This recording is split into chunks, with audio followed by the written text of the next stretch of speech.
If you remember where we left off, it had to do with focusing mostly on what a crisis is, so we're all on the same page, the collapse in production, the laying off of people, and the ramifications as that spreads like dropping a stone in a pond, as the ripples of these sudden downturns play themselves out in the economy.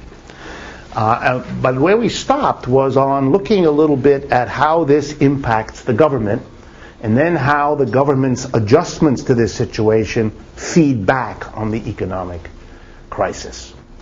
And there I want to talk to you about it, partly because it's in the news every day now, and it's important for you to understand, but it's also part of every crisis, this interaction between the private economy and the government.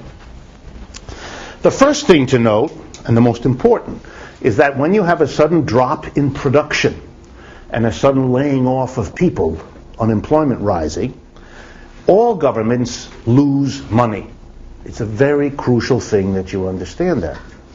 For example, federal government and state governments rely specifically, and to a great extent, particularly the federal government, on income taxes. That's the way they raise money. And the way the tax works is it's a percentage of your income. If you're an individual, it's your personal income. If you're a business, it's your profits. And those are taxed. And if businesses are going out of business or cutting back, and if people are losing their jobs, their income is falling, and therefore the percentage of that income that they used to pay in taxes is falling as well. So governments left and right are losing money because the incomes being earned by individuals and businesses are going down, and their tax revenues depend on it. But that's not all. The second most important resource for the government are sales taxes, or excise tax. Taxes on expenditures, they're called. They're a tax the government gets not when you earn income, but when you spend money, which is a different act. You are all taxed many times. You're taxed on your income when you earn it. Then when you turn around and spend the part of your income that isn't taxed, you get taxed again on that. Nor is that the end. Everybody is taxed multiple times. So an expenditure tax is very important. A sales tax, for example, that you pay here in New York every time you buy most of the things you buy. So that revenue, since people are buying less and conserving their money and they have less to spend, sales tax revenues are down. And finally, at the local level, the most important tax of cities and towns is the property tax, tax on land, buildings, businesses. And as the values of property go down, as they are across the United States now, the tax that you can levy will go down too. There's a lag. It doesn't happen right away. The way sales taxes and income taxes drop right away, there's a lag because properties have to be reassessed for the tax to go down. But every government level loses money.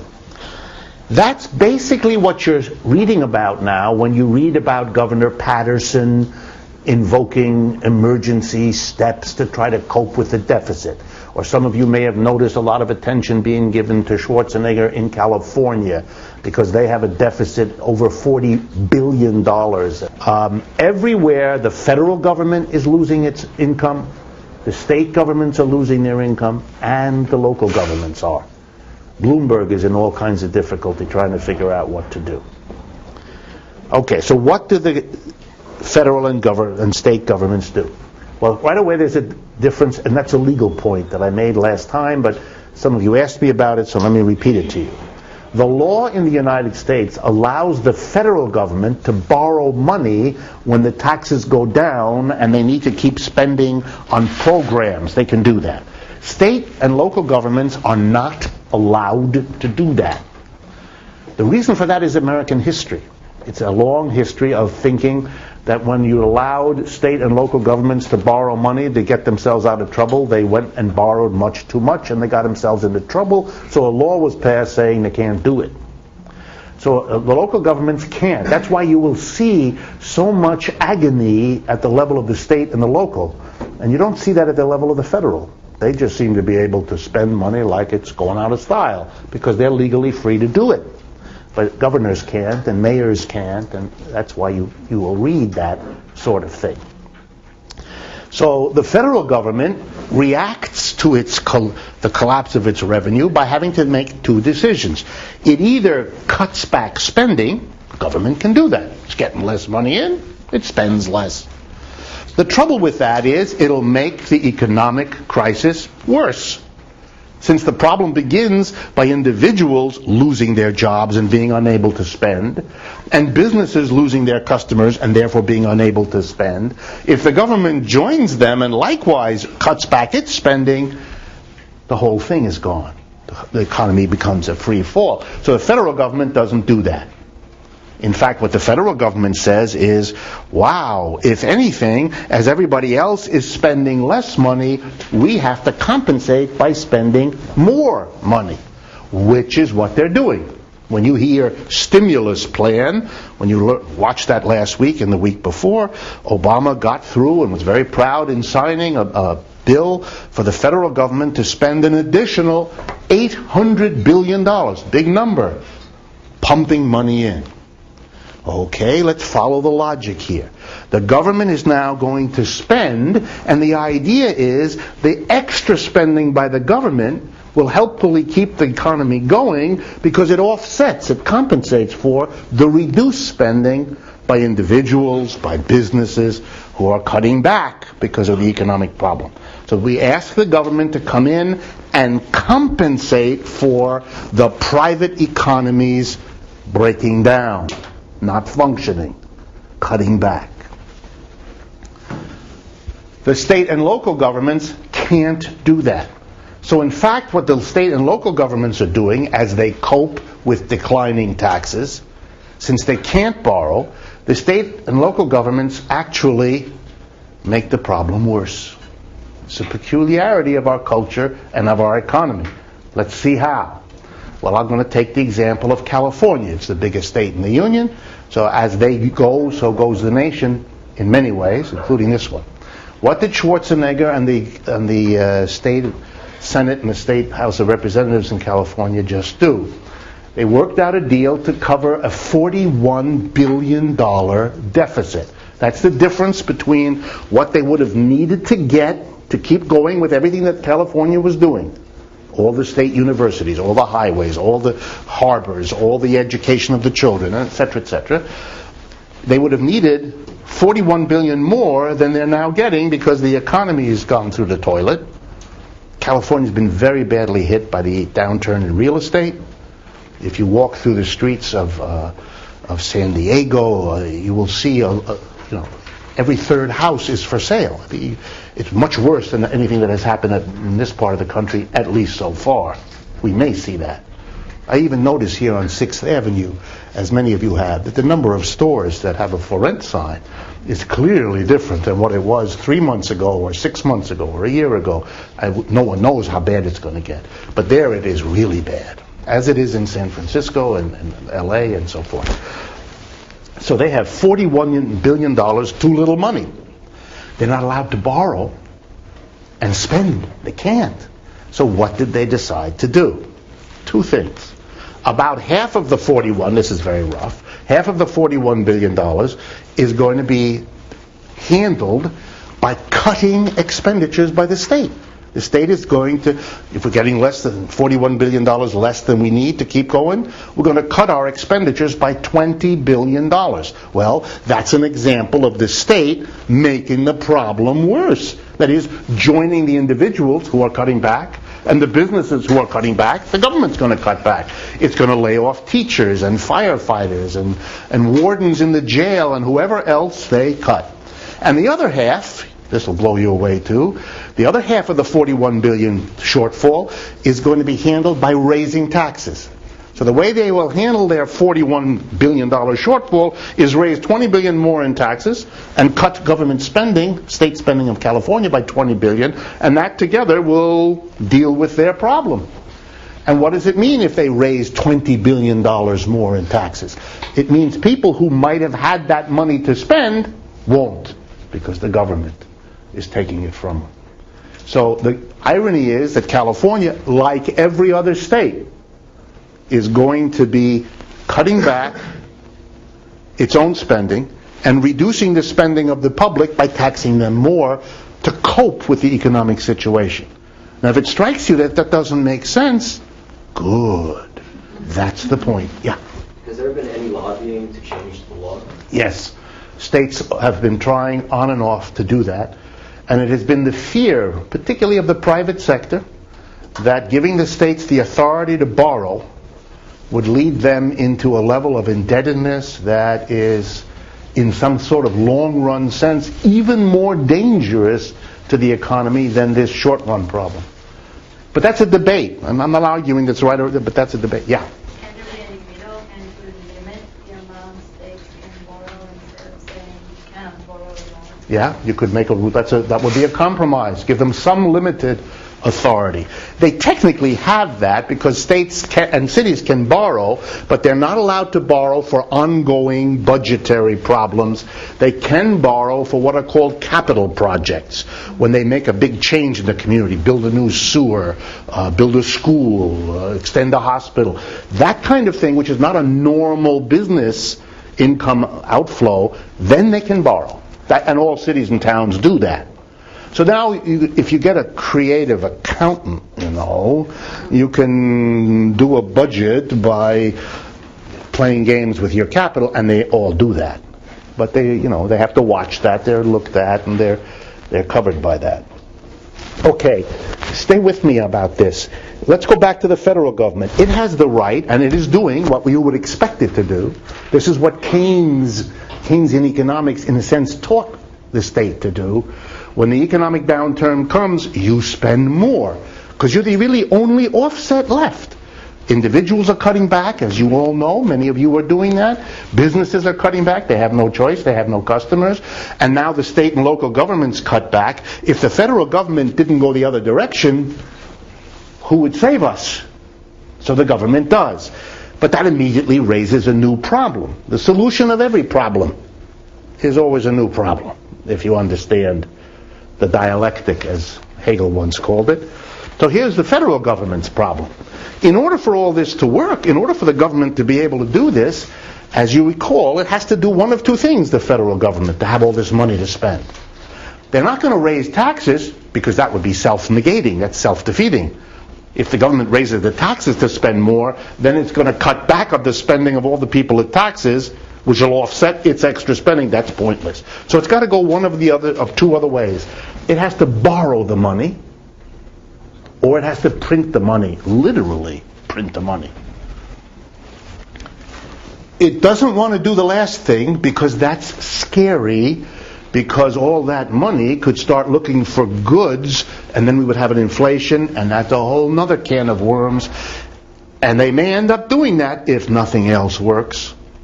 But that's their last resort. That's their last resort. So the borrowing is what they're doing. That's the focus. The plan of Mr. Obama is to, that $800 billion that was just passed, the plan is to borrow all of it and pump that money into the economy.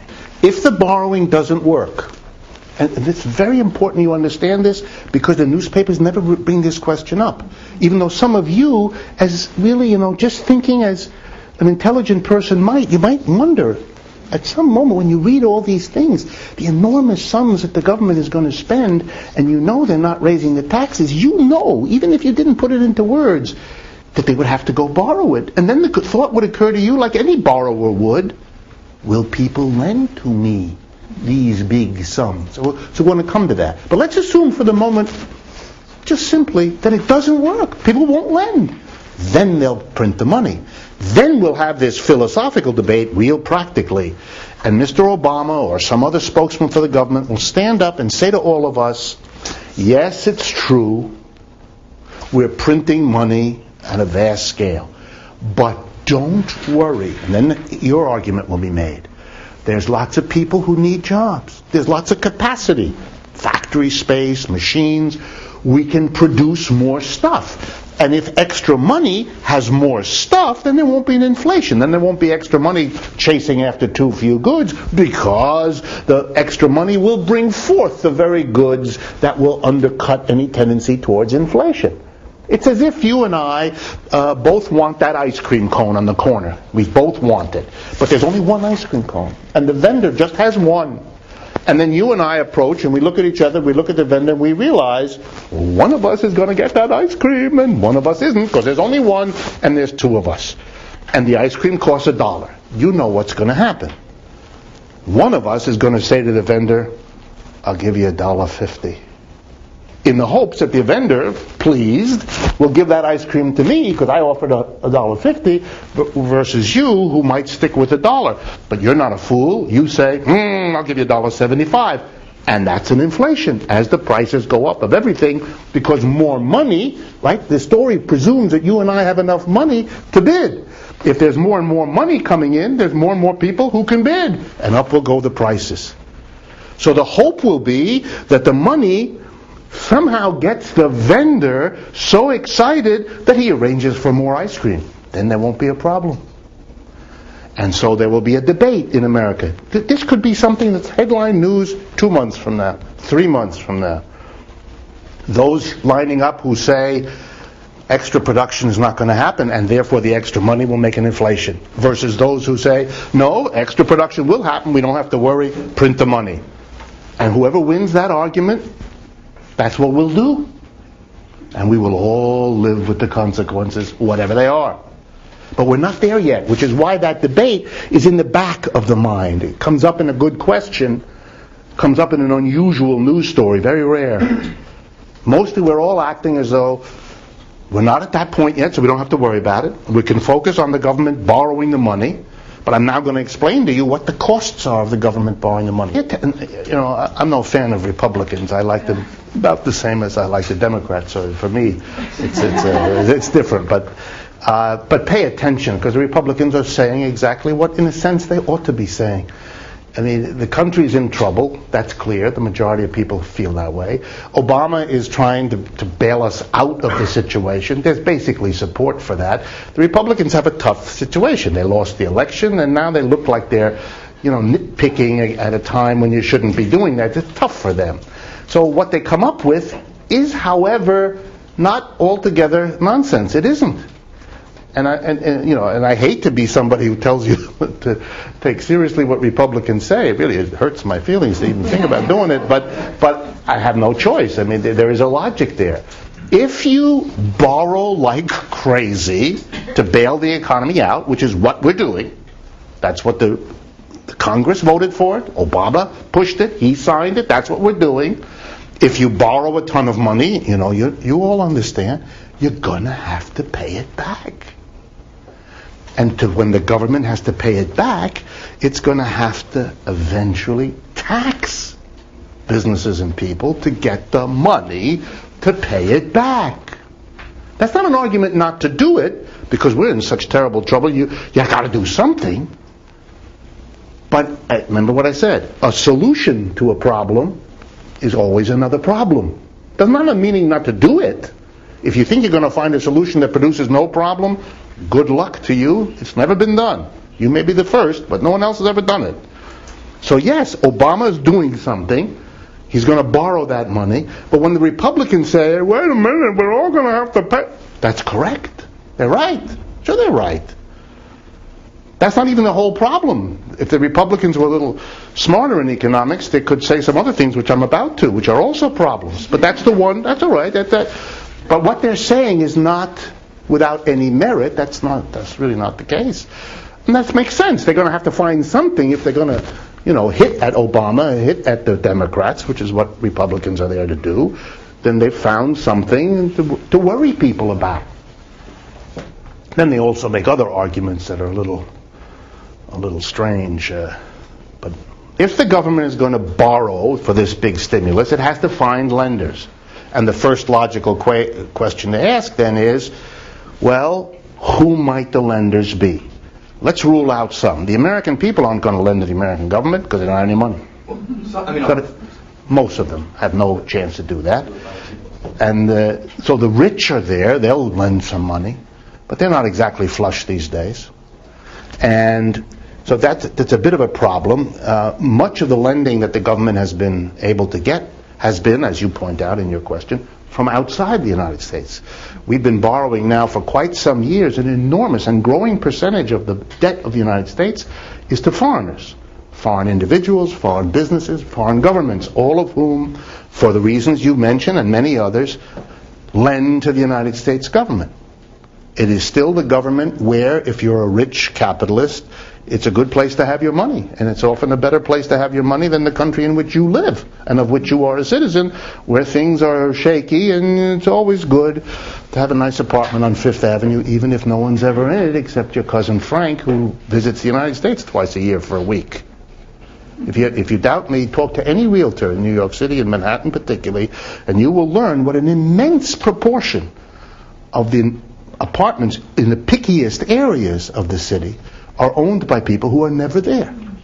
You go in the evening and look on Fifth Avenue, and the windows are all dark. Nobody's in there much of the year, because these are not homes. These are investments. They are places to put money for safekeeping if you're a wealthy person in Asia, Africa, Latin America, Europe, or anywhere else. It's very important. Anyway, foreigners have been lending to the United States government. So the hope of the Obama administration is that they will continue to do so. That they will continue to do so because we're still best bet, although we're not quite as secure as we used to be. And they still need the United States not to fall apart, because they all sell here in the United States, in these other countries. And if the United States falls apart, they are in a sense shooting themselves in the foot by letting the United States fall apart. So they can't. Also reserve currencies, so they'll lose all their accumulated wealth. Yeah, they own a lot of dollars, so if the United States falls apart and the value of the dollar goes with it, they're sitting there holding this stuff. But all of those arguments work two ways. That is, they notice, because they own so many dollars, that there are too many dollars in the world compared to what the United States is worth. And therefore they have to hold more of them, but they don't want to hold more of them. They're a lender who sees the borrower in deeper and deeper trouble. So it becomes prudent to go, well, I don't want him to fall apart, but just in case he falls apart, I don't want him to take me down with him. It's a very old problem. And the rest of the world, you can see it already. Over the last 12 months, the flow of foreign lending to the United States has slowed dramatically. It's changed its form. For example, foreigners have dumped securities. They have dumped long-term debt. They've gone into short-term. They don't trust the United States. They're shifting from, say, a U.S. Treasury, a debt to the United a loan to the United States that has to be paid back in 20 years. They've sold that and moved the money instead into something that the government has to pay back in 3 months, because they want to watch. They want to have the option that if things look terrible, they're not stuck in a long-term loan. They want a short-term loan, which is one of the reasons why short-term debt has changed in America relative to long-term debt. But the most important point, not the technical points, the big picture. Keep in mind the big picture. The United States is now the world's greatest debtor country. Nobody else is close already. The new stimulus is going to make the biggest debtor bigger still. That's not an endless that can't go on. At a certain point, lenders are going to say it's too dangerous to keep accumulating. They won't disaccumulate all at once. That would be crazy. That'll provoke. So they'll all try to do it slowly. They'll all try to bail before everybody gets panicked. But if everybody's doing that, you're going to get the panic. Everyone's going to begin wondering. Everyone is already, I shouldn't make this in the future, it's already here. There are discussions and debates. The Chinese financial officials are making statements now almost every other week, talking about how they're going to slow down the accumulation of American debt, how they're getting nervous about that, how they're moving money into other things, etc., etc. And they are. It's clear. We know enough to know that this is going on. So the Obama administration is about to try to, get the picture, offset the decline in individual spending and business spending by pumping more money in, spending more, and they're going to do it by borrowing money. The hope is they will be able to do it. And not only is this a question of will the money be there, and the answer is we don't know. We really don't know. And the Obama administration does not want to publicly ask the question because it makes the situation worse. If they were to admit that we might not, what kind of panic would then ensue as everybody begins to ask the question, I'm asking you now, what happens if we can't find lenders? Just like in you, if you were desperate in your situation to survive and you needed to find a lender and you had to face the question, what are you going to do in your own personal life if there's no lender to help you? You're going to have to then face choices you're going to have to make you don't want to face about your personal life and your existence and everything else. The United States doesn't want to do that. That's very scary. But even if we can borrow, here's a couple of scenarios to keep in your mind. Maybe the rest of the world will say, yeah, we'll lend to you, but we don't trust you. You're in deep trouble. You're spending like there's no tomorrow. You're borrowing like there's no tomorrow. Your own people may revolt against paying the taxes that will be necessary to repay these loans. Suddenly, the United States will become treated like every other country in which you ask as a foreign investor, not just what the government says and wants, but how secure is the government? At what point will the government run afoul of its own people, and then commitments that are made by the government will not be worth the paper they're printed on, because the mass of people who in the end have to make good on what the government commits won't do it. That doesn't just happen in other places. That's going to happen here too. And the rest of the world is realizing that that's a possibility. That's why the Republicans are important. They're already talking about, no, we're not going to pay the taxes. They're building a tax revolt strategy. They want to be the political beneficiaries of the upset in the American people as the bill for all of this borrowing comes down the pike. They see themselves as making some political hay out of this situation. And that's right. They ought to. That's the situation that lends itself to them. Well, here's what the world might do if they think the United States is becoming less and less secure as a borrower. They will do what lenders always do. What do they do if they think you're not a good risk? Answer: they either don't lend to you, or they lend to you and demand higher interest to compensate them for what they perceive is the higher risk of lending to you. So the rest of the world will say, okay, we'll lend to you, Mr. Obama. We'll give you the $800 billion you want to spend. We understand the point of it. We're even in agreement, because it helps us too to keep you afloat. But we're not doing it the way we used to, because you're presenting us with risks. So you got to pay us a higher interest rate. Wow, if the United States has to pay higher interest, if interest rates go up, we have a whole new set of problems.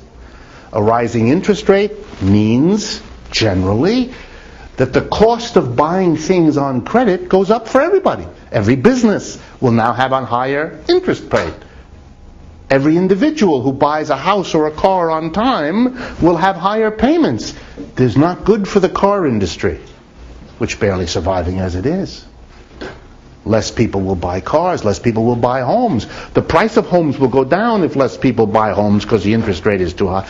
The price of housing is already collapsing, and that's very bad for the... You get the picture? This is a very thorny question. And one sign of how serious this crisis is that we are so desperate to do something, like the stimulus plan, that we don't want to ask these questions. They're put aside. They're bracketed. We're not to worry. Either because there's no problem there, that's crap, but a lot of people will say that because they're afraid. Or the more honest answer, which you will get in Washington, is if we don't solve this problem now, all these other conversations will be academic, in the worst sense of the term academic. So it's kind of, yeah, maybe, but what choice have we got? We have to. And there's a lot of support for that position on both sides. Whatever they say publicly, they understand this kind of issue. But you should be aware that if the government borrows, it may have to pay higher interest rate with all those problems. If the government borrows, that's going to have to be paid back, and that's a problem. And we're even not done. Here's the third problem with the government borrowing. When the government borrows and soaks up all the money that can be lent, then there isn't any money lent to the private sector. It means businesses. It's called in economics crowding out. The government is crowding out the private borrower because it's literally soaking up all the lendable money. It's desperate, it has to do it, but it creates difficulties. Serious difficulties, because other companies that might have been able to get the money to keep going won't be able to. Or on much less attractive terms. They'll have to give it back sooner. They'll have to pay more points. They'll have to pay a higher interest rate. They'll have to give over more control to the lender than they would like for their all those kinds of pressures begin to build up because nobody who's a lender wants to lend to the private because it's risky. You prefer to lend to the government, which promises you that they will guarantee to pay back. And the government is a more reliable borrower than the private. So between the government soaking it up and the government being the preferred lender anyway, the preferred borrower, businesses who are already complaining that credit is tight may be complaining much more loudly. And again, the answer to them is, yes, that's true, it's a problem. But if we don't do this, the game is up. It's all for you signs of how very, very serious this crisis is, beyond anything that is still being admitted most of the time. Yeah. It might sound like a stupid question, but if the United States doesn't have any big money reserves anywhere, it's going to have to borrow all the 800 billion. Or print it. Now, of course, the government could take. I don't want to do this yet because probably it'll scare you. But there, of course, is always an alternative. In every country that reaches this crisis point, there is, of course, an alternative. And the rest of the world may force this on us. The rest of the world will say, I'm not lending you anything. But I'll tell you what I'll do to the government. I will give you money to spend, but you got to give me something that I want. And another debt from you, I don't want. Well, what do you want? Mr. Obama would say. And the answer, now don't laugh, I'll take Oklahoma. Careful, this happens all the time. We will give them property. If they will give us the money to allow the government to do what it has to do to get out, and what we have to do is start giving them the wealth of the United States, they will. That's what other countries do. Yeah. We have military bases all over the world that can be sold. Absolutely. Could sell military bases. The United States companies own facilities all around the world. We could sell those. The government might do a survey and go to a company and say, we're very sorry, General Motors, you have a lovely factory here in northern Germany. You've had it for 50 years. It's called the Opel Company. It's very nice. You have 12 days to sell it. Good luck, find somebody. That's it. And then we'll work out something with you. You'll get paid, but you'll immediately lend it to the government, this money, and blah, blah, blah. Well, if you're at the end, if you have a basic crisis, and you don't have the wherewithal to solve it without these measures, you have to start thinking of measures. What you're watching here is the slow, steady erosion of the position of the United States that it has held for much of the last 100 years. That is being undermined. It is still a very strong position. Don't misunderstand. The United States position is still very wealthy, still very strong. But it's not what it was.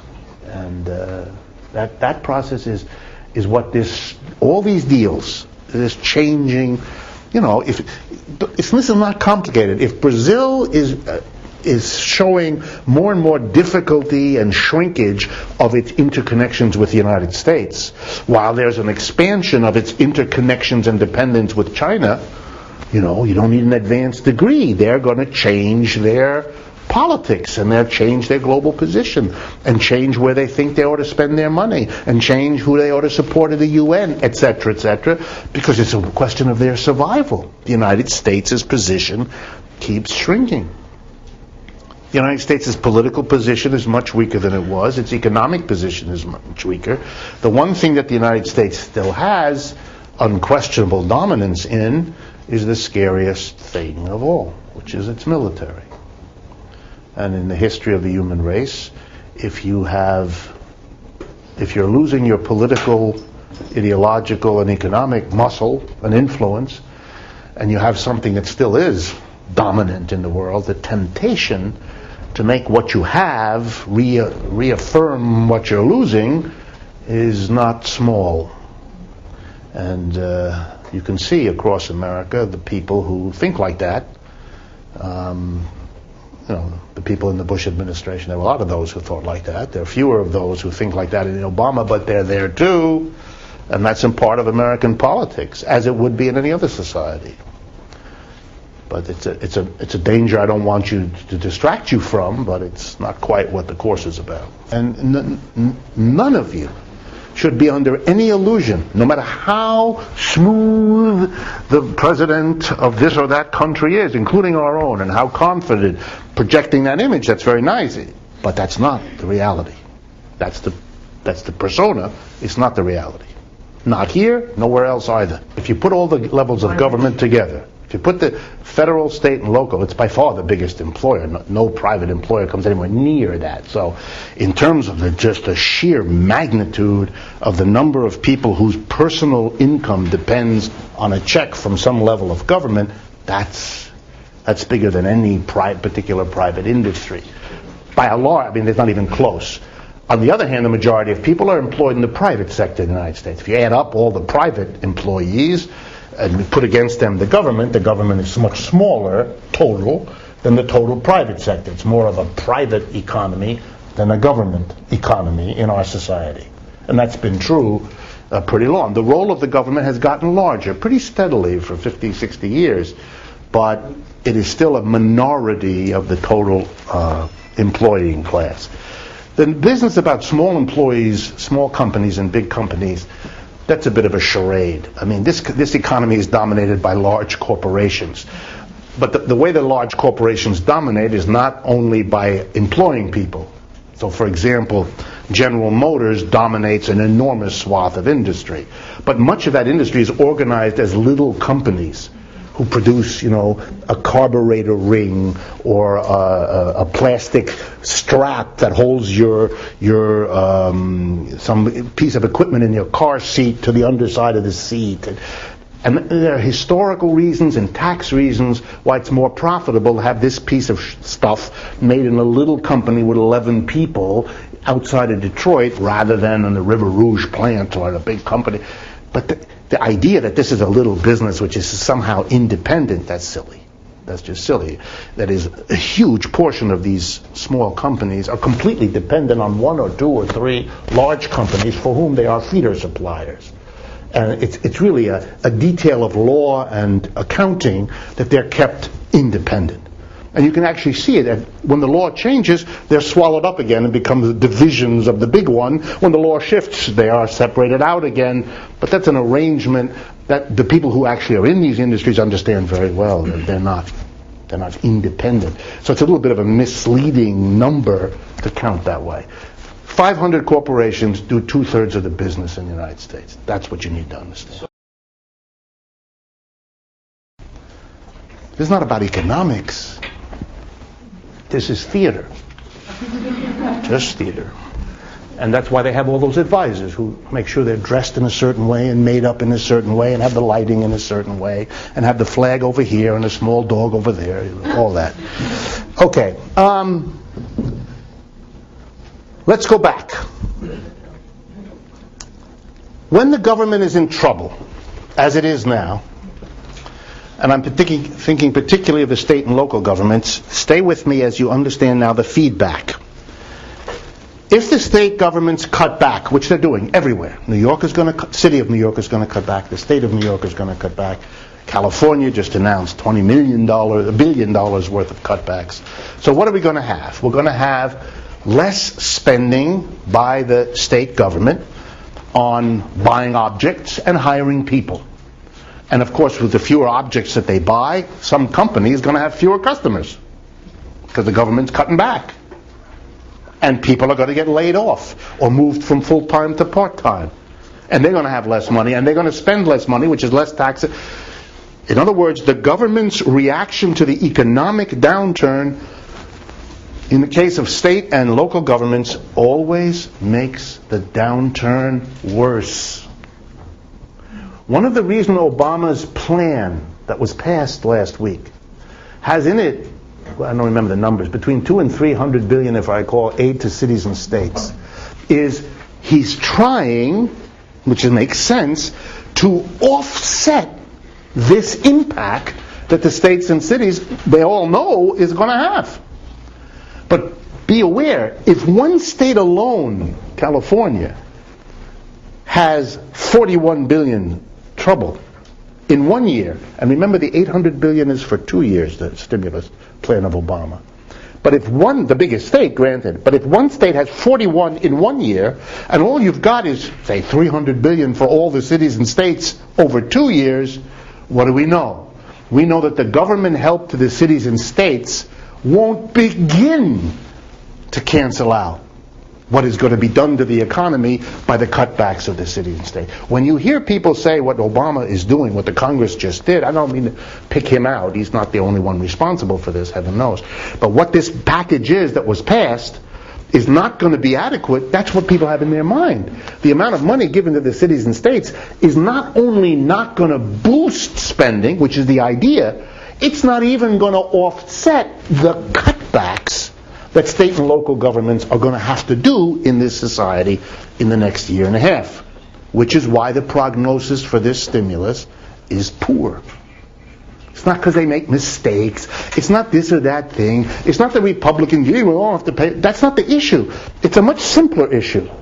The money isn't there from the federal help to the states and cities to offset what the states and cities already see that they're going to have to do. It's important to understand that. Second, there are going to be consequences of economic downturn that put new demands on the federal, state, and local governments. This is very hard to quantify, but we know it's there. For example, unemployed people have more illnesses, psychological and physical. Unemployed people and shuttered businesses and depressed communities have a whole collection of pathologies, from alcoholism to petty crime. All of that stuff puts new demands on medical facilities just as they're cutting back. New demands on police and fire as they're cutting back. Each community in its own way is going to be struggling with this absurd juxtaposition of reduced resources to meet growing social demand for the services that cities and towns and the federal government as well provide, or are supposed to provide, or are expected to provide. There's no way to know how this all plays out, but it is a scary proposition because of this juxtaposition, and it is going to put more strain on the economic system, much more strain. And typically it takes political forms, in the sense that as people get more squeezed, they look around for something to blame. Since they don't understand or pay attention to the economics all that much, it's easier to find a more ready-to-hand object of blame. Scapegoating becomes a very important thing. And you are every bit as good as I am in guessing who might be the candidate for scapegoating this time, right? You have a number of new phenomena. We have a different ethnic mix in our culture that creates possibilities. We have an absolutely new thing with a non-white president.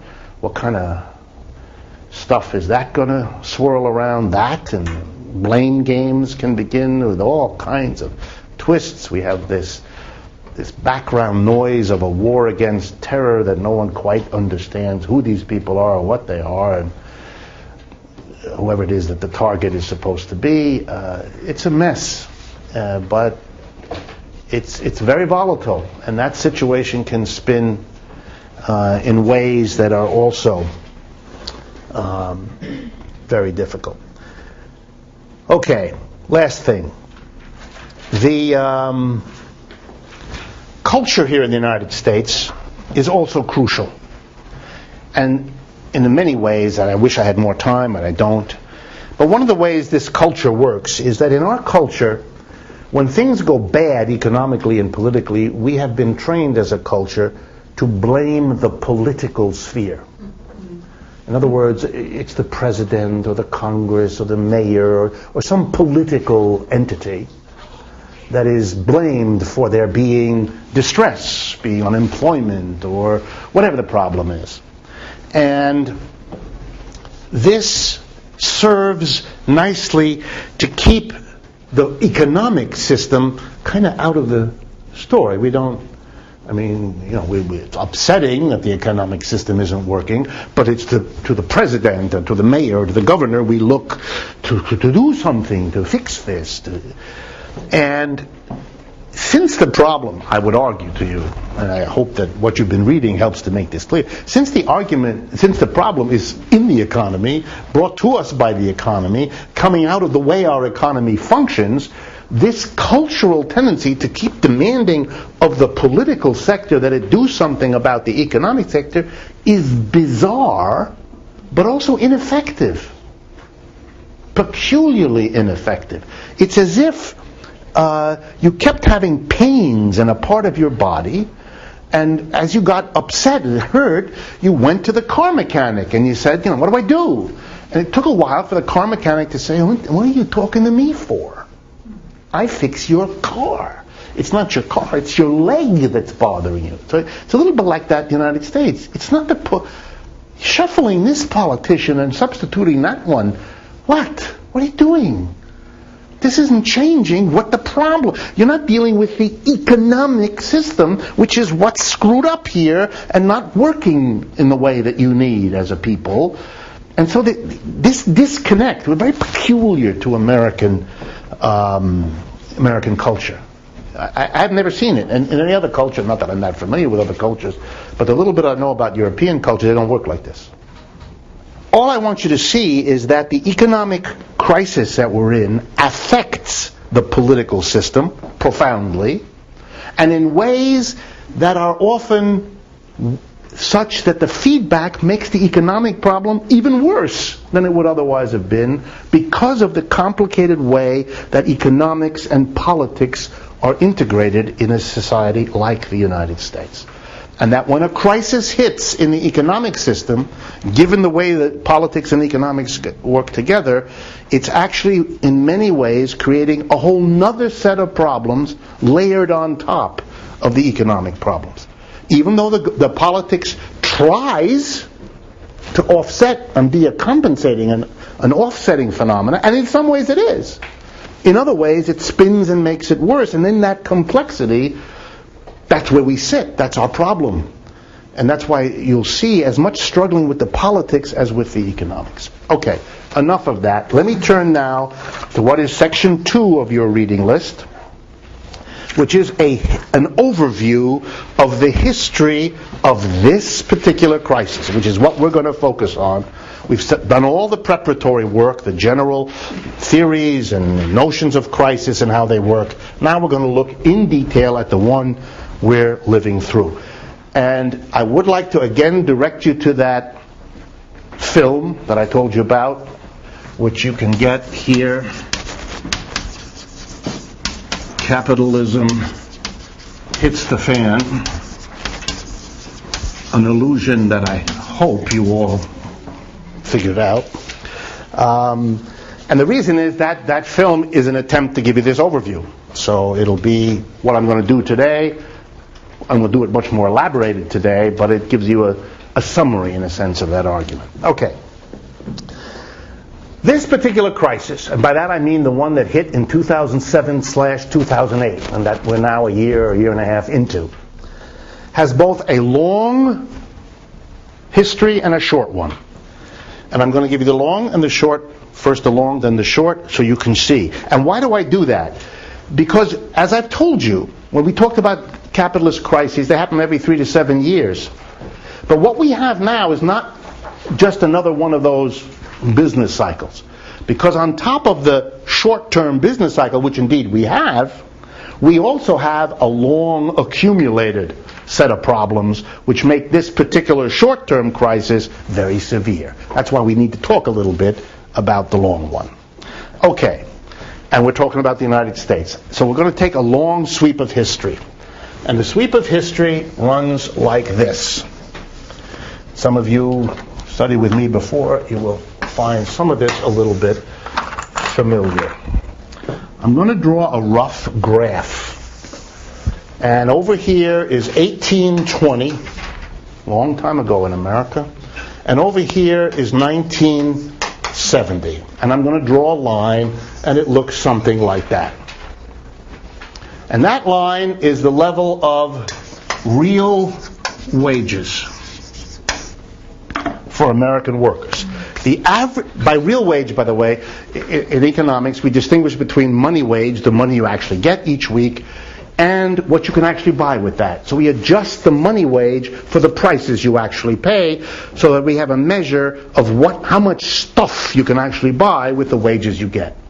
The real wage is therefore the money wage adjusted for the prices. That's all. So this is a real wage measure. And for these 150 years in America, real wages went steadily up. I want to drive that home to you because that is absolutely crucial to understanding where we are now. And you'll see that once I go through it. First of all, look at that line. That line goes pretty much straight up. For 150 years, the average American worker took home or was able to buy with his or her wages more stuff with each passing year, more or less. That's stunning. Probably no other country in the world has ever had that. 150 years of pretty much uninterrupted. And for those of you that know, this includes the Great Depression. Why? Because in the Great Depression, the wages went down, but the prices went down more. You wouldn't mind so much if you got half your wage if the prices dropped by more than half. You'd be ahead. You could buy more stuff, even though your money was down. In any case, it went up for 150 years. It made the United States a bizarre, unique place. And it's important for you to understand that because you've all been told, those of you that are Americans at least, and maybe those of you that aren't too, American citizens, that there's something absolutely special and wonderful and unique, and God loves us and more than He loves everybody else and all that. Every American politician, right, begins or ends his or her speech, "This is the greatest country in the world." It's absolutely obnoxious, as Carlin used to say in one of his comedic riffs. Most obnoxious. What are you doing? I'm the greatest. You know what you do to a person in a bar who talks like that, right? Anyway, in American history, there's something to this. It is a remarkable story. And it produced in the United States a sense of itself as a chosen place. A place in which something happened that didn't happen anywhere else. It had something to do with a lot of people coming here from other countries because they thought it might happen here and they were pretty sure it wasn't going to happen there, and they were mostly right. This was a belief which got deeper and more widespread because it was mostly true.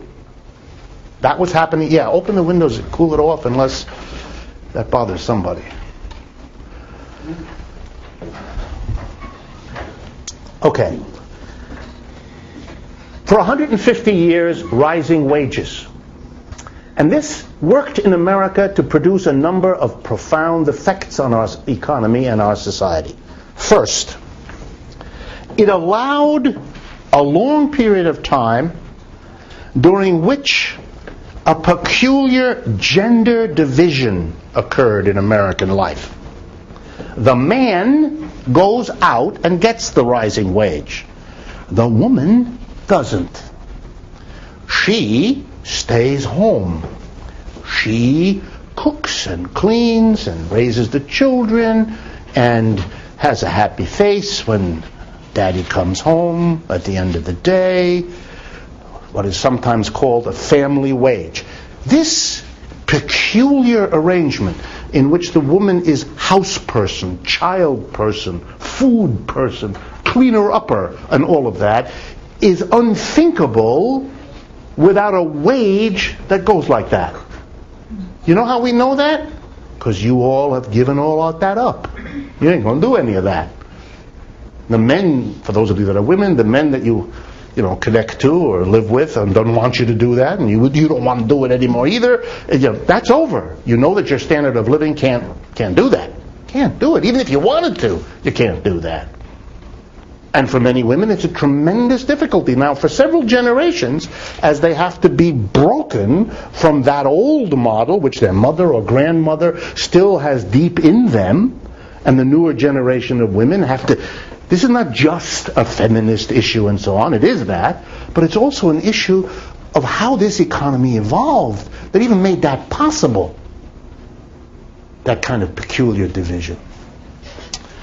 Okay, second thing that happened. Americans got the idea that each generation will live better than the one before.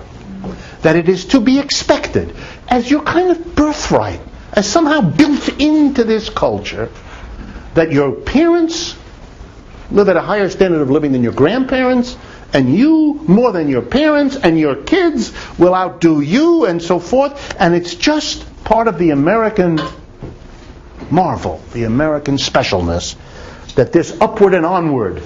Well, you can see what supports that idea, how and why that would develop, because it has its grain of truth.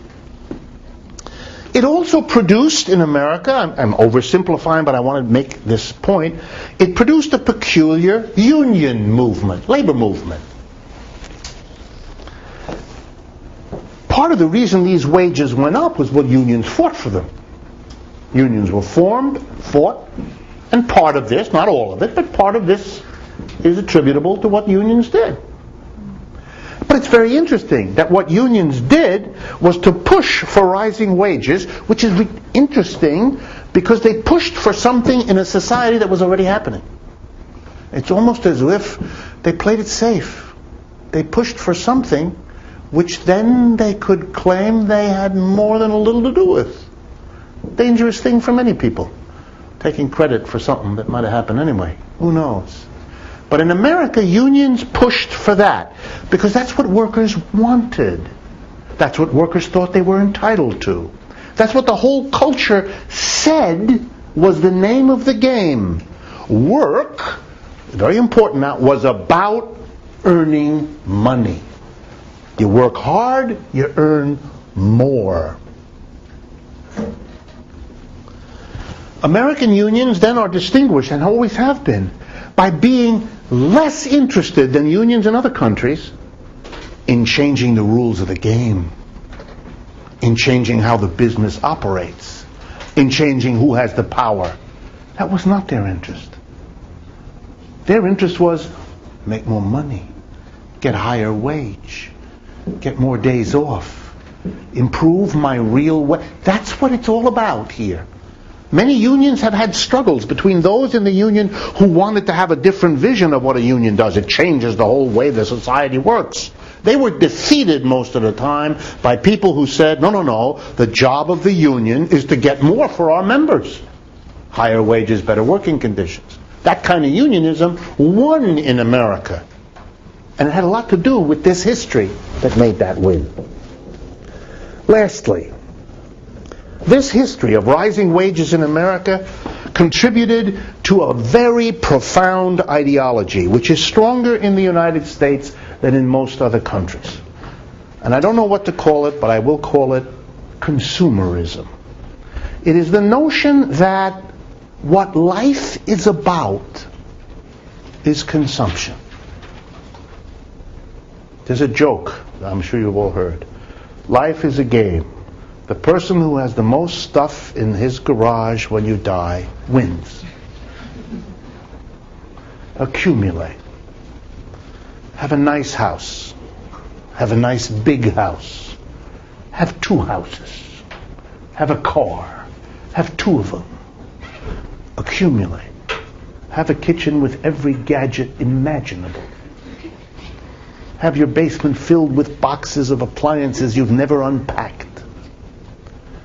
If you have a white refrigerator, get rid of it and get an avocado refrigerator. Right? Have a machine that grinds your coffee as well as cooks it, etc. Right? It's a society in which consumption becomes an incredible value. I'm going to exaggerate. I am exaggerating because you'll see where this goes, but I'm not exaggerating by much. It's a society in which human beings begin to measure their own worth in terms of consumption. I'm an important person because I drive that car, I live in that neighborhood, I take my vacation over there, look at the outfit I'm wearing, look at the restaurant I'm dining in, etc., etc. I am, as every advertisement you've all seen says, I am a Rolex man, or whatever. That is, I literally become the things I can acquire. I'm successful, meaning, look at all the stuff I got. It's a society in which you're willing to do all kinds of things if the payoff is more stuff. If you ask people what kind of job they want, most Americans answer in ways that do not describe the work they will do, but rather describe the income they will get. I have a good job usually means a well-paying one. Not good in terms of how I interact with the other people I work with. Not good in terms of the social usefulness of the work I do. Not good in terms of the experience it has for me as a person. It's how much money I earn. And that in turn is important because I can buy with the money. That's important because it means people think like that. They think about consumption. Consumption is crucial for them. Americans accept working conditions that are in many ways more pressured, more speed up, work very high intensity. And when you ask them, the few who understand it, why are you working at a pace which other people in advanced countries would not accept? Why do you do it? For those few who understand that that's the case, which it is, by the way, in case you don't know, the answer is, for the knowledgeable American, I want that amount of stuff. I want that. Americans work, right, for example, today, 20% more hours a year than Europeans, on the average. Do you understand that? For every 5 hours a European works, an American works 6 in a lifetime. That's amazing.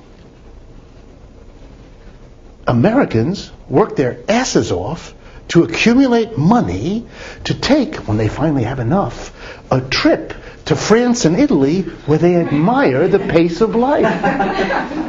But that's what they do.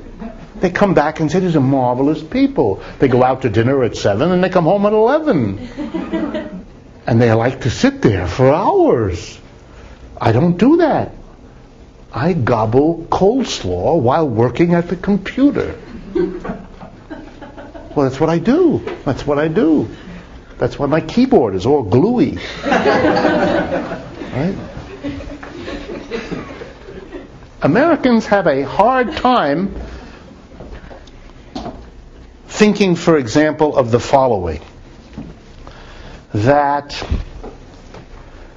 it might be important, if you're troubled in your life, to transform the work experience. Might be more important for you than to get another $10 an hour. The work experience, the thing you do 5 days a week, pretty much from the time you get up in the morning, because you're getting ready to go to work, to the time you get home in the evening after you've traveled from your place of work, you put it together, that's the overwhelming bulk of your lifetime. The time that you're not dead. You're living. But we accept as a people work conditions that are absolutely atrocious. Time, pressure, speed, machinery we have to manage, and so on. Because that issue has not been a concern of American workers. It really hasn't. The Americans are concerned, how much am I going to get paid at the end of that day? And I'll take my pleasure in consumption. I'll suffer the work experience to have the consumer experience. The work experience is negative. The consumer experience is not just the positive. It is the measure of your worth, your success, your importance, what you've achieved in your life. It is the clear measure for everyone else and for you too. Okay, why is this so important? In order to make that point clear, I want to superimpose on this line a second line. And this line, same period of time, this line represents productivity. What does that mean? The amount of stuff produced by a worker per hour. That's all. The average, you're averaging, of course, the average quantity of output per worker's effort. You can measure in hours, days, doesn't matter. And I want you to notice something. The productivity also rose. And it actually rose at a slightly higher rate than the wages. In other words, and it's very important you understand this about America. Yeah.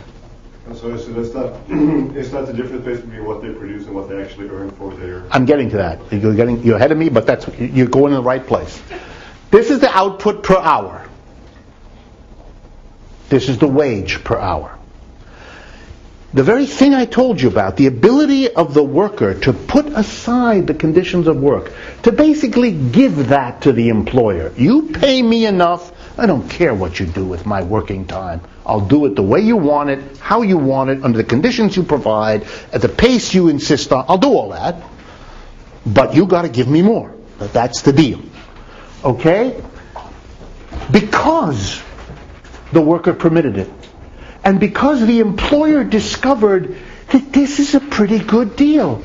I can pay my worker a bit more every year because I'm getting even more out of them every year.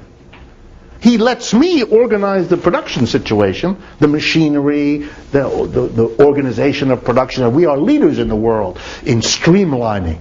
If any of you are ever interested, the name Frederick Taylor, at the turn of the century, the Taylor system of... He was the first person in capitalist history to study in detail every step of the production process, to what's called rationalize it, to make sure that the minimum time was used in moving the screw from over here into the piece of metal over there, and to make sure that this is a way of organizing production that doesn't take into account anything about the person doing the work. The person becomes the adjunct to the production process, a cog. The person who captures this best is, of course, not an economist, a dull group of people anyway, but Charlie Chaplin. If you ever have a chance to see his famous movie called Modern Times, how many of you have ever seen this? Wonderful. So you know what I'm talking about. The scenes in there are the capture by a genius.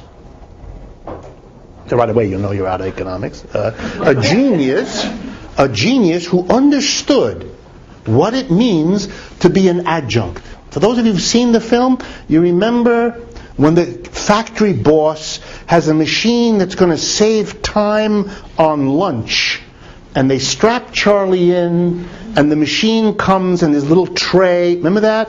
And the little pusher pushes the food into the mouth, and then a little napkin thing comes and wipes his mouth, and there's a little glitch, and the repair guy is right there, and he happens to put two bolts, metallic bolts, up on the tray because he's paying attention to fix it. So along comes the thing, pushes the bolts, of course, in his mouth, and then cleans his mouth, and he has to choke himself. It's fantastic. It's a description of how efficiency in the factory dehumanizes the human being.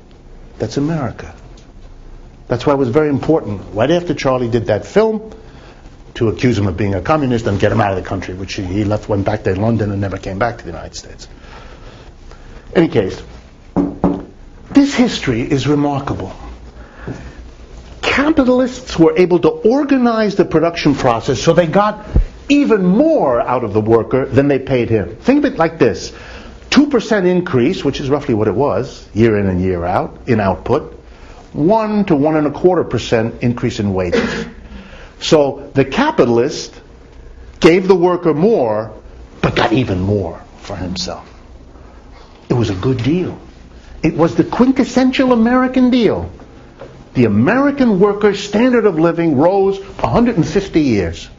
The capitalist got enough extra out of him that the capitalist was willing, he would have liked not to have to give it to him, but he was willing, under pressure, union pressure and all the rest of it, to pay workers more, because this was a deal that worked beautifully. And for 150 years, it's absolutely remarkable. Okay, in the 1930s, a crisis happened. But in order to understand the crisis, I have to first tell you what happens in 1970. An amazing thing happens in America, central to the crisis we're now in. This line flattens out and tends slightly down.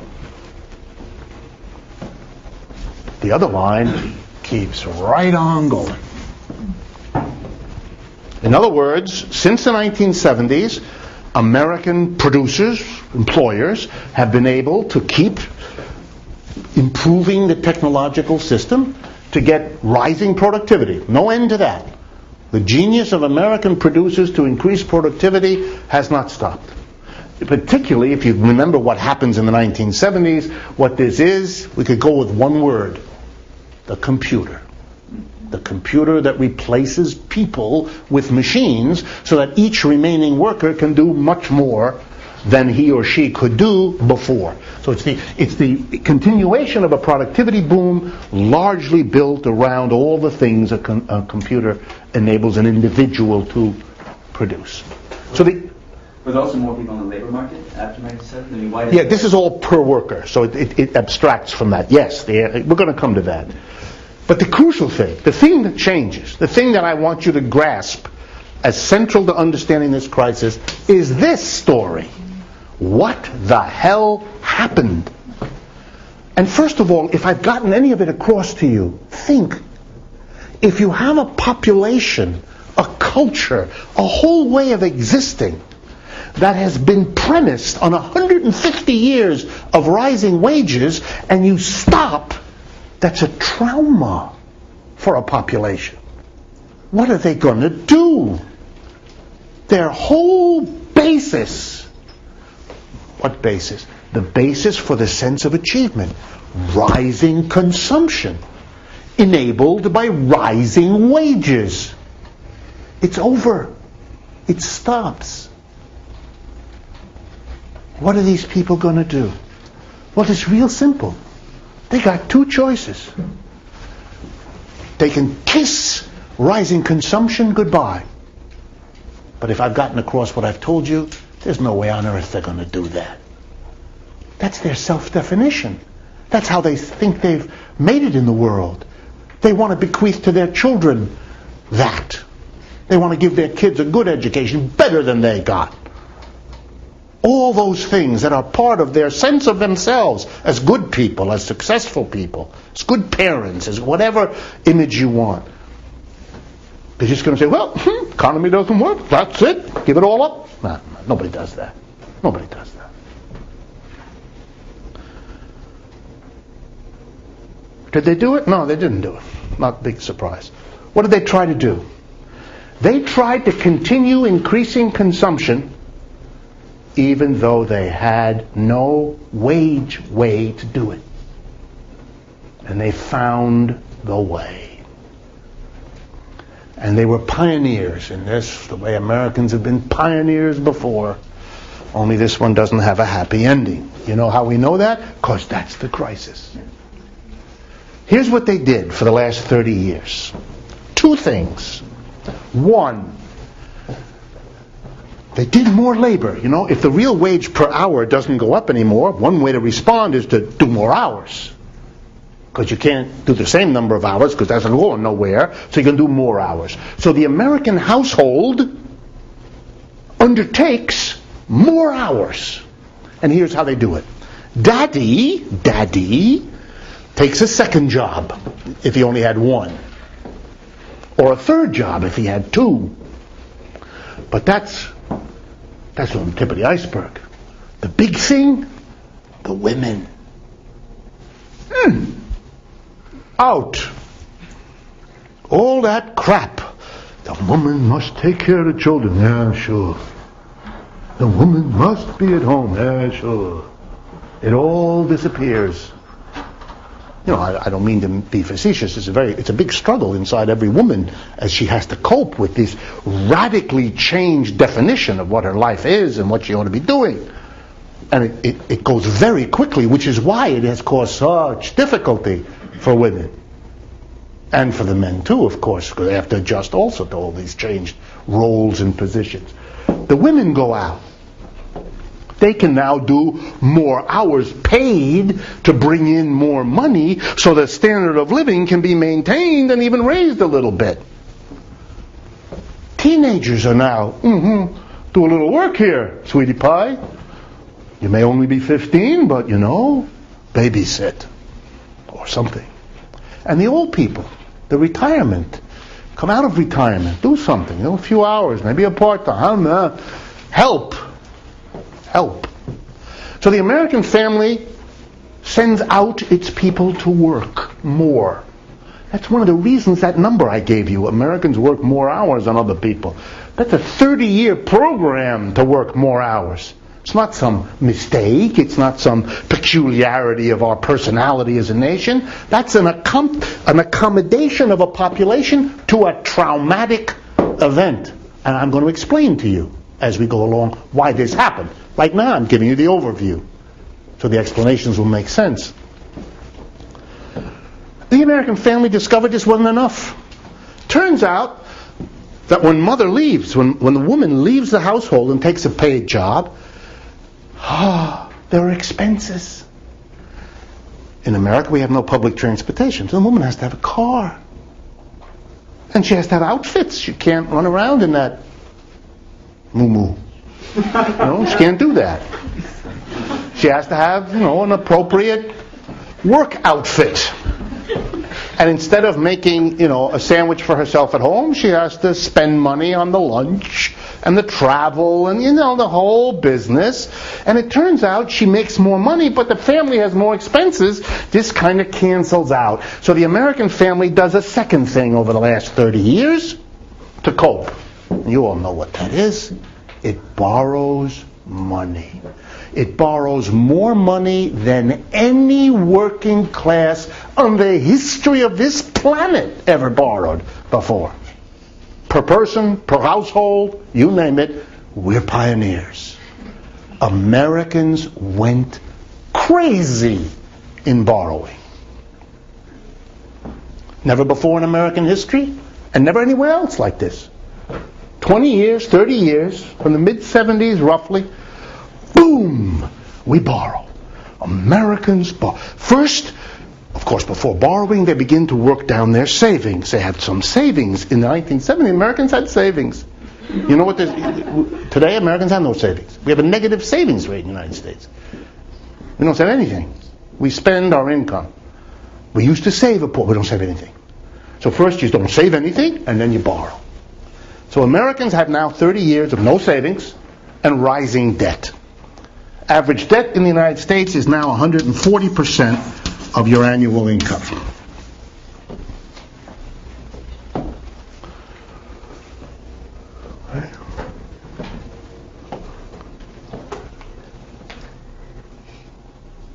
When we went into the Great Depression, the average debt of the American family was 20% of its annual income. You notice anything?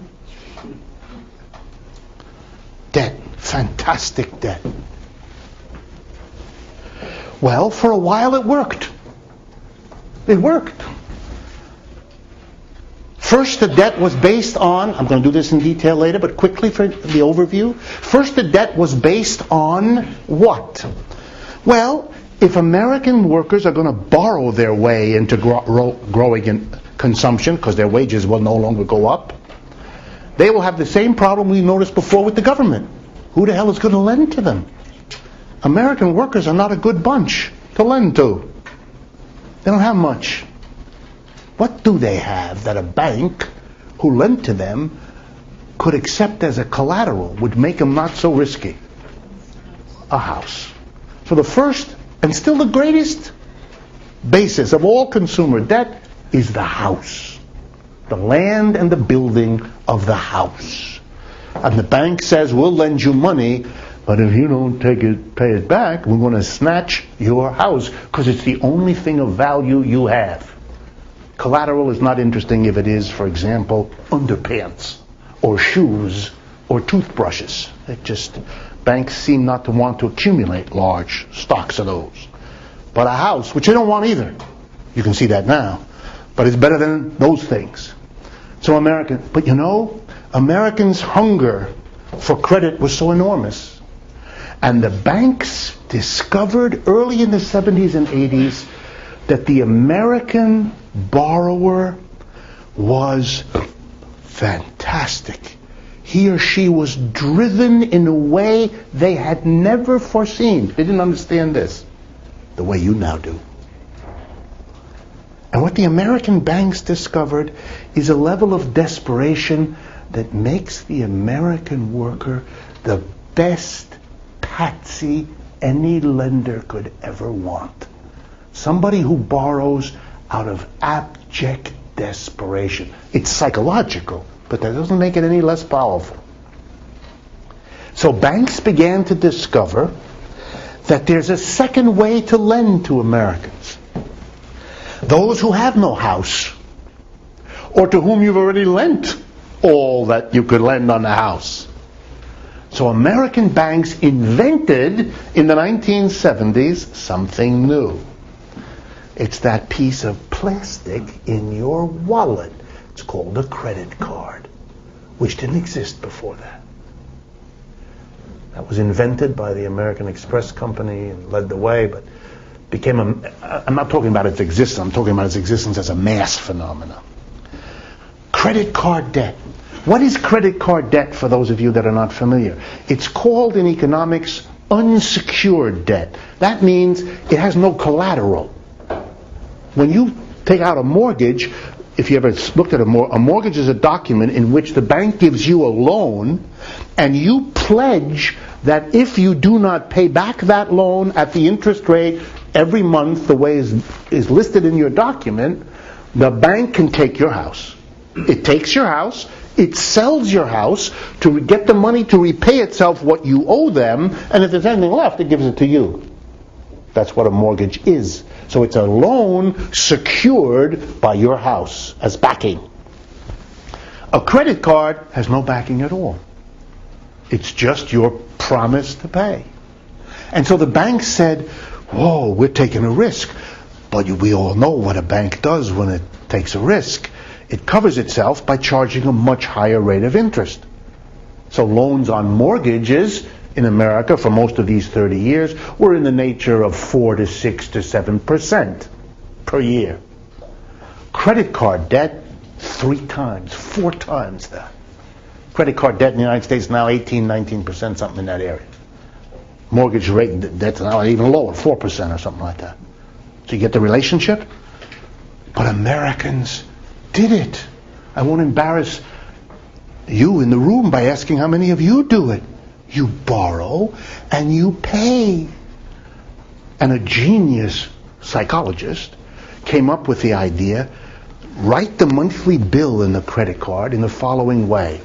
You owe $4,622.18. What we need you to pay this month is $11. Oh, you all say, I can do that. And gleefully you write an $11 check. That's exactly what they want you to do. They want you to pay the least possible and keep building up borrowing that you're paying 18% per year to carry. The American working class was so determined to keep accumulating consumption because it was what life was about, what life was for, what success they had struggled for meant, that they borrowed and they borrowed and they borrowed. Yeah.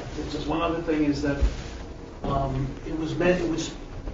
it somehow developed that the higher credit line you had, the better person you were somehow. Absolutely.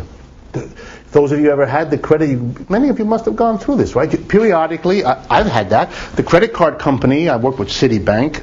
I have to remember, there is no more Citi. I don't know if you read today's newspaper. The government is basically about to take over Citibank, and it's already a government bank. It's not going to be officially a government bank. In any case, I have a Citibank credit card, and periodically they write me a letter which goes something like this. Dear sir, we are so deeply in love with you that we are raising your limit. Your limit used to be $6,400. Now it's going to be $8,900. And then there's 3 paragraphs of what you say, telling me what a wonderful person I am. And what this is a vote of it's a cultural artifact. You ought to keep these letters and frame them, because these are ways of the society say, see, you've arrived. You're a good person. Here, you idiot, borrow more. Borrow more. Well, if flattery gets you to borrow at 18%, I'll flatter you from here to tomorrow. Of course, why not? Okay, so what do we have? We have 25 years of borrowing. So now what happens? As the banks discover the amount of money to be made lending to the desperate American consumerist working class, they go nuts. What I'm about to tell you, if you grasp this, you'll understand the genius of American capitalism and also its Achilles heel. As corporations made fantastic profits, all corporations. Why? Well, ask yourself, if you're a company whose workers keep producing more and more each year, but you don't have to pay them anymore each year, don't need an advanced degree. I get more from each worker, but I don't give him any more. All the extra from the productivity is me. I'm the employer. I keep it. I get more and more from the worker. I don't have to give him anything. It's all for me. This period, profits, which is the distance between these 2 lines, gets bigger and bigger. This is called the last 25-year boom. That's why we had a stock market explosion in the 1990s. That's why we had a profit boom. That's why the rich got richer and the rest of us sitting here. Right? But here's the punchline. These rich people took these enormous profits and put them in the bank. And what did the banks do with them? They had to find a profitable way to use them. I just told you what they found. The banks took the profits deposited in them and lent it to the workers. Are you with me now? If you lump together the business, the profit capitalists, and the banks, they're interwoven anyway, what American capitalism achieved in the last 30 years was to stop paying workers higher wages and instead to lend them the money.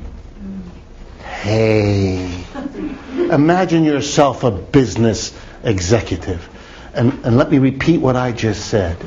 For 30 years, instead of paying the workers more wages, as you've been doing for 150 years, you gave them loans, which they had to pay back with interest. This is too good. This is too good. This is gooder than anything we could have imagined. The business school never told us it would be this good. And in the craze, as often happens in periods of profit, capitalists go nuts. So they began at the end of this period, starting around 2000, to say, okay, we've lent to all the people who have mortgaged their houses, and we've lent to all the people who can take out credit cards. We now have to, who can lend to?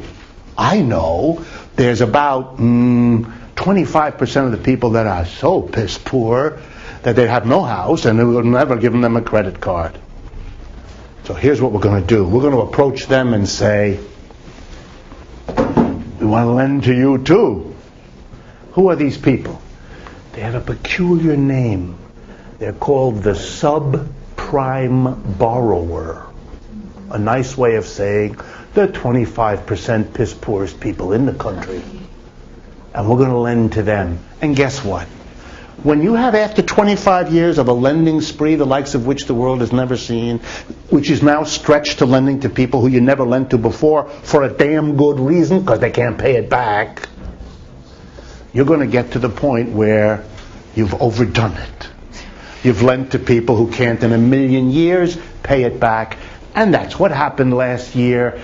The mass of people who had been given these loans in the go-go days when everything was working got to the point where they couldn't anymore. 14% of the disposable income of an American, that's the amount of money you get after you pay taxes and basic things, is now used for what's called debt service. $1 out of $7 at the American work after the taxes. You're spending money. You can't spend on anything because you got to pay off your debts. Okay? So what's happening is they can't anymore. But they can't make it. They're paying off their debts. There's not enough for the food, the shelter, and for that mortgage of the house they can't afford. All the details of this you're going to get. But in a way, this crisis that explodes in the last 2 years was built up over this whole period of time by the rising wage story, by its relationship to the productivity story, by whatever happened in the 1970s, which we're all going to explain, you're going to understand that perfectly, creates a profit boom on the one hand, this widening, a crisis for the working class resolved by excess work and debt. So by 2007, profit is going mad with speculation. That's why we had the stock market crash of 2000 and the wildness of that you may remember. And we have the desperation of a working class that is physically exhausted and anxiety ridden up the wazoo because they know it can't carry the debt. You lose work for 3 months, you're finished, everything is lost.